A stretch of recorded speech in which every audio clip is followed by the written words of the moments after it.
What's up guys, welcome back once again to Diddy Reviews. As people have requested this in the past, previously I did a 7900 XTX versus the RTX 3080, which was the upgrade path I took, and I thought people would be interested in seeing basically the improvement you're getting from a 3080 to a 7900 XTX, obviously going up sort of in the hierarchy of GPUs and jump into AMD. So I did that video a while back. It's had decent views. People seem to basically be interested in it, and I have had people asking me if I'd do the same but for ray tracing on these cards. So I've done that today. We've done the testing, and basically I'm just going to talk you through it. I'll obviously show you up on this screen the graphs and some footage of the games that I have tested it on, so you get an idea of what was going on, and also you can see the results that we got. I'll also do a percentage increase, so basically the percentage you're getting increased by going from a 3080 to a 7900 XTX. So that's it guys. This is basically just going to be hopefully a relatively quick video showing you the graphs and everything like that, and then we'll talk about a few of the results at the end, and hopefully enjoy it. So don't forget to subscribe if you do, and basically let's get on with it.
Right, so as you've seen from the video clip, basically I've done some testing between the two, all the resolutions available to me. So I've done ultra wide, 1440 and 1080. Ultra wide because on this it's 5120 by 1440, which is as close as I can get to 4K.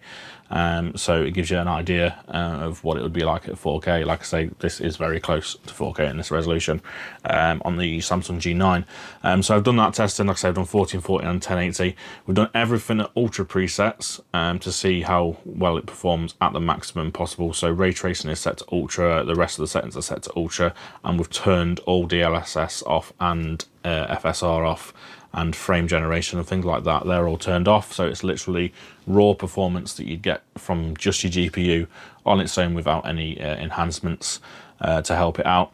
Now I've changed the games from the last video I did. I've changed a few of the games to basically bring it a bit more up to date, and probably give you a better idea of how they perform in newer games. There is still, as you've seen, an older title in there, Shadow of the Tomb Raider, but that always seems to give a good sort of representation of what's going off, so I like to use that for that purpose. So basically the games I've chosen this time is Shadow of the Tomb Raider, F123 now, as it was 22 in the last one, obviously bring it up to date, and now I've got Cyberpunk included in there, because I know that's one that a lot of people like to see. And that is one of the hardest games to run that I know of at the moment. And then I've used Dying Light 2 again because again, it's a modern current AAA title, and a very, very nice looking game, and not the easiest to run, not the hardest to run, so it's kind of a middle ground. I've dropped Hitman and I've dropped Metro from this list just because they're a bit older, and I thought people are probably more interested in these kind of games.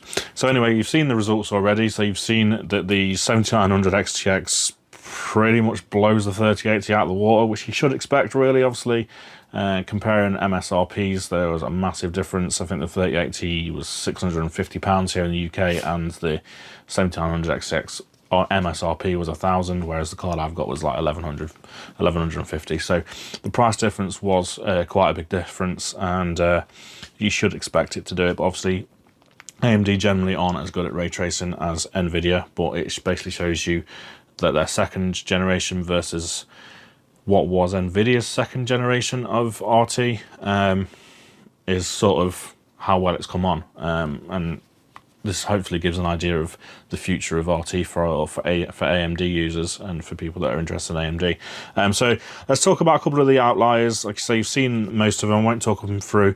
Just a few of the weird ones. So Shadow of the Tomb Raider at both 1080p and 1440, the results were pretty much identical. So at 1080 it was 188 average, 166 minimum on the 7900 XTX, and then on the 3080 it was 168 and 128 respectively.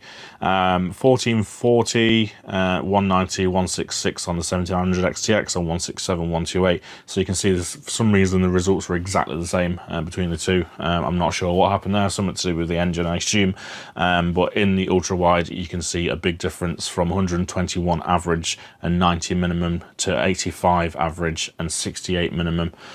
So you can see there is a massive difference there for ray tracing. Obviously, like I say, you can put a DLSS and FSR on, and you can gain more from those, but that hopefully would be kind of quite linear to how it improves. Other than that, the rest of the results are pretty much as you would expect. Cyberpunk again was another weird one, whereas 1440p for some reason was worse than ultra wide on the 7900 XTX anyway. Whereas on the ultra wide, at ultra wide it was 50 average, 40 minimum on 7900 XTX, and 17 and 9 on the 3080. So you can see it's a massive difference, and it actually increased better with 1440p and 1080p on the 3080, whereas on the 7900 XTX for some reason 1440p was worse than ultra wide at this massive resolution.